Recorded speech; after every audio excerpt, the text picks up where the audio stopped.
muito bom estar aqui com vocês, nosso retorno, né? Nesse novo estilo de aula que agora a gente está se adaptando, tanto os nossos professores quanto vocês, alunos. Mas a melhor parte é saber que estamos de volta, estamos juntos, né? E podemos retomar as nossas aulas como nós estávamos acostumados. Bem, me chamo Euler Matos, para quem não me conhece, professor de Educação Física, né, da Escola SEB Marcela. Né? E agora nós vamos dar continuidade às nossas aulas de Educação Físicas teóricas. Né? A gente, anteriormente, nós estávamos trabalhando sobre os modelos, né, de atletismo, né, de modo geral, passando pelas Olimpíadas. E agora nós vamos tratar sobre os modelos que nós temos, modelos direcionados à ginástica. Né? Então a gente começa a partir do ponto histórico, né, referente à ginástica, que a ginástica, ela como exercício físico, né, de modo geral, ela existe desde o período pré-histórico, desde um período mais antigo, se nós colocarmos ginástica como toda expressão artística, né, de esportes ou não, em relação ao movimento do corpo. Porque se a gente pegar o contexto básico, vamos dizer assim, da tradução básica da história da ginástica, né, da palavra da ginástica, a gente pode definir simplesmente como exercitar o corpo, dar mobilidade a um corpo, né, o significado básico da palavra ginástica. E a partir disso que a gente começa a nossa aula, certo? Desse conceito geral, que ginástica é tudo aquilo que nós podemos definir como movimentar o corpo, dar mobilidade ao corpo, certo? A gente parte desse primeiro ponto. Então, desde o homem primitivo, tudo que ele fazia, que era para dar mobilidade ao corpo, seja na caça, seja para defender o seu bando, ou seja o que fosse, ele não tinha, ele tinha que passar por esse conceito de mobilidade, né, de mobilizar o seu corpo, de movimentar o seu corpo. Então, a partir daí, a gente começa o nosso primeiro ponto referente à ginástica, beleza? Em termos gerais, a ginástica ele é uma técnica, uma arte, que por meio de exercícios especializados, ele visa fortificar ou dar maior elasticidade ao corpo. Nessa mobilidade, numa tradução mais simples, né? Ou um conjunto de movimento de uma pessoa faz para praticar uma técnica ou arte. Então, todo conjunto de movimentos que você realiza, né, com o intuito de movimentar o corpo, independente de qual seja o seu objetivo, seja na parte fitness, se seja para melhorar uma capacidade física, se seja para melhorar um conceito, vamos dizer assim, físico, né? Então, independente disso, nós podemos denominar tudo isso como ginástica. O movimento corpóreo natural, nós podemos, de modo natural, nós podemos definir como ginástica, beleza? Então, partindo desses pontos, a gente vem para o ponto histórico em relação à ginástica. Nós temos registro da ginástica de uma maneira mais organizada, vamos dizer assim, a partir da Grécia Antiga, né? Onde os gregos eles praticavam a ginástica do modo mais simples até o modo mais complexo, né, quando chegavam aos soldados, ou apenas para manutenção do caso do corpo, né, da forma física, já que os gregos eles tinham um culto, vamos dizer, ao corpo, né, chamado de corpolatria, que nós chamaríamos hoje de corpolatria, que é o culto ao corpo, né, o culto demasiado ao corpo, vamos dizer assim. Aquela expressão, né, quem nunca ouviu aquela expressão Deus grego, né, a expressão Deus grego vem justamente por isso. Porque o povo grego, eles acreditavam que o corpo estava diretamente ligado à mente, né? Eles tinham uma linha de pensamento que eles falavam de corpore sane de mente sane, né? Que eles diziam que o corpo são e mente sã, ou seja, corpo saudável, a mente também estaria saudável, né? Então, por isso, ele passa por esses conceitos de que a perfeição corpórea era algo benéfico, porque ele ligava o corpo ao intelecto. Certo? E até hoje tem várias divisões científicas em que o corpo, né, ele é defendido como uma parte importante da saúde mental, né? O corpo está interligado. Como a gente estudou lá em saúde, lá no começo do ano, né, nossas aulas presenciais ainda, a saúde corpórea ela está altamente ligada à saúde mental e vice-versa, né? Como a gente estava trabalhando antigamente, trabalhava lá no termos gerais de saúde, né? Então os gregos já tinham esse conceito, né, da importância da atividade física, da saúde, né, para o nosso corpo. Então, da expressão grega, né, ginástica, né, ele vem do termo grego chamado ginastike, né, que significa a arte de fortificar o corpo, né, de modo geral, ginastike, né, que é a arte de simplesmente fortificar o corpo, ou dar estabilidade a esse corpo, ou dar melhor condição a esse corpo. Tá? A ginástica, de modo geral, eles estão dentro, né, do conceito olímpico, né, como a gente trabalhou anteriormente, o conceito olímpico desde a primeira Olimpíada, né? A ginástica ela fazia parte do dia a dia do povo grego na antiguidade, certo?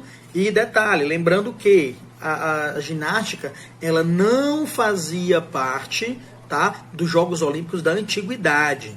A ginástica ela só entra, né, pro ramal, né, dos Jogos Olímpicos nas Olimpíadas da Era Moderna, certo? A partir do ano de 1896, né, lá em Barão de Coubertin, onde ele realiza as novas Olimpíadas, né, as Olimpíadas da Era Moderna, certo?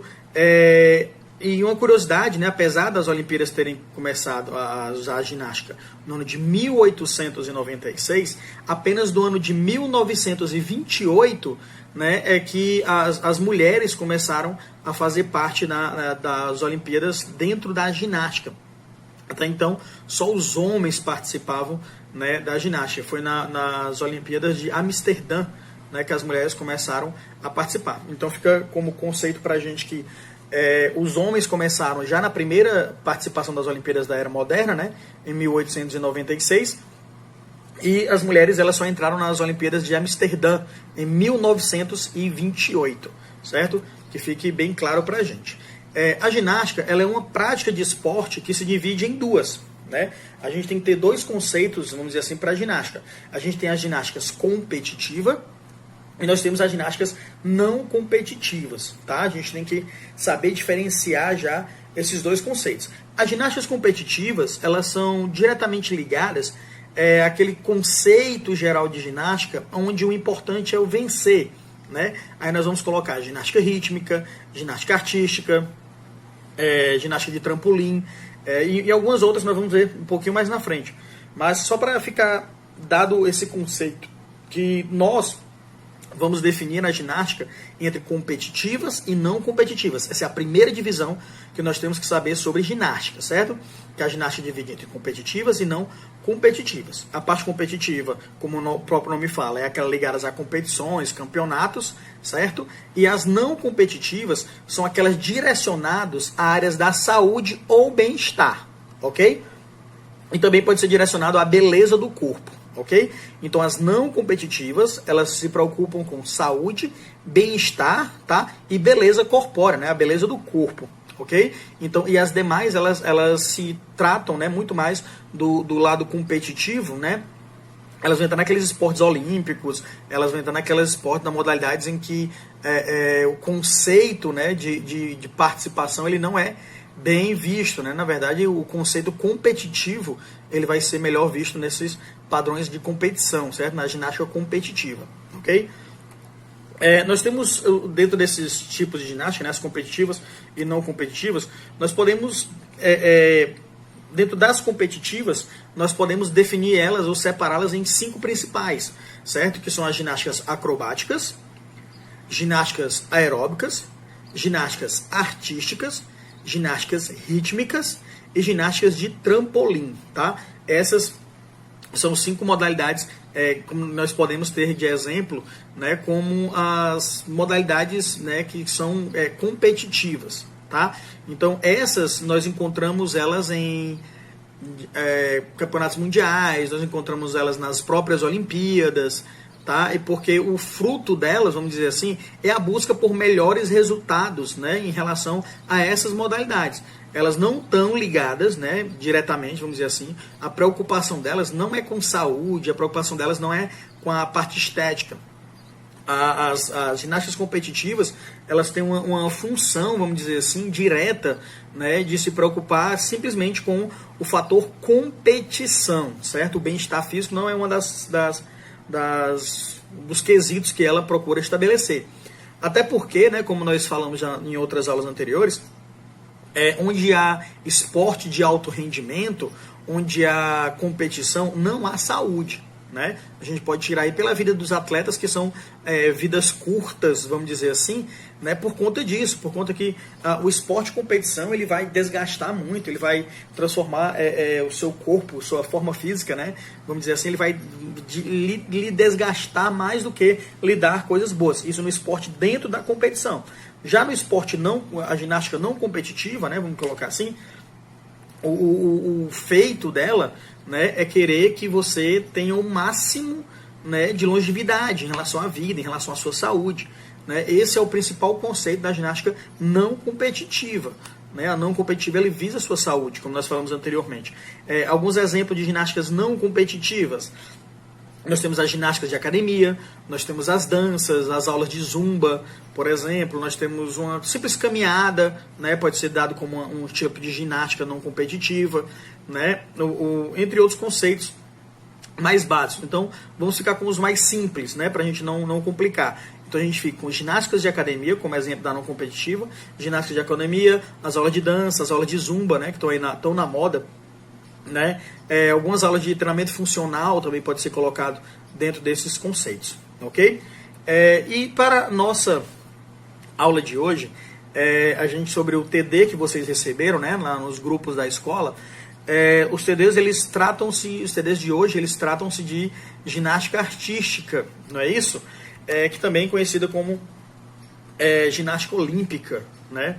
Então o conceito que nós vamos tratar, né, dentro da ginástica, de modo geral, nós vamos tratar sobre... ela é uma ginástica que exige muita técnica, né, dos seus participantes. É uma ginástica tanto masculina como feminina, né, a ginástica artística. E elas são divididas entre provas masculinas e provas femininas, né? Elas se dividem, elas não dividem.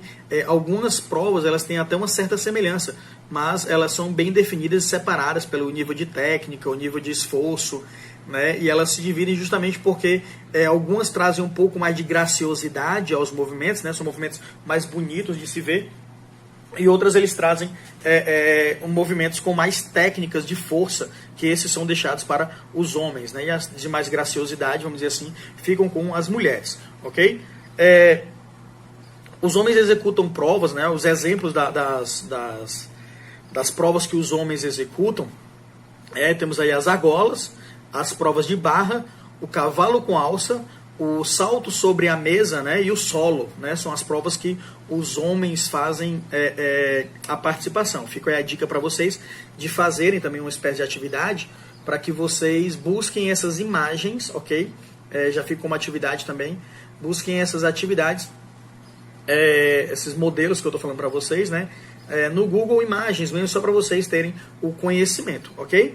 Então, e para a prova das mulheres, né, por sua vez, consiste nos exercícios, né, das paralelas assimétricas, né, o salto sobre a mesa, o solo e a trave de equilíbrio, né? As mulheres têm, como eu falei, as provas de um pouco mais de graciosidade, né, enquanto os homens ficam com as provas que utilizam mais forças, certo? Essa é uma das características das ginásticas. Então, fica a dica para vocês de procurarem essas imagens. Eu não coloquei aqui, né, justamente para isso, para que vocês exercitem essa busca, tá? De buscarem essas imagens sobre o que eu falei, ok? Dos homens, né, que são os equipamentos de argola, as barras, o cavalo com alça e o salto sobre a mesa e o solo, né?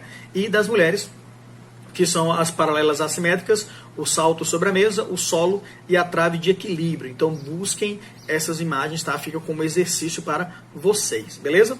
E para a gente fechar o contexto histórico, né, da ginástica rítmica, da ginástica artística, perdão, o grande influenciador, né, desse estilo de ginástica foi um senhor chamado John Frederick Lauger, né?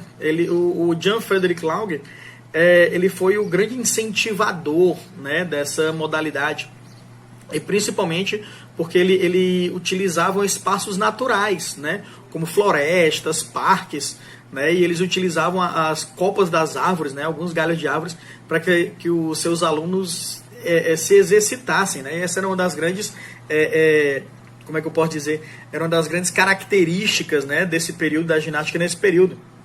Então o John Frederick, ele tinha o conceito, né? Ele tinha a ideia desse contato com a natureza, né? Só depois que acabou havendo a necessidade de novos equipamentos, né? Vamos dizer assim que as coisas começaram a ficar, entre aspas, fáceis, né? Porque eles treinavam tanto que, de certa forma, ficava fácil fazer aquelas atividades nas árvores, né? Então, a partir daí, usando também troncos de árvores, né? Cortando as árvores, tudo, eles começaram a montar os primeiros equipamentos, né? De ginástica artística, né? Como a gente viu como a gente falou anteriormente sobre o uso dos homens e das mulheres, né? Então, como desenvolvedor da ginástica, né? Houve a necessidade de criar esses novos aparelhos, né?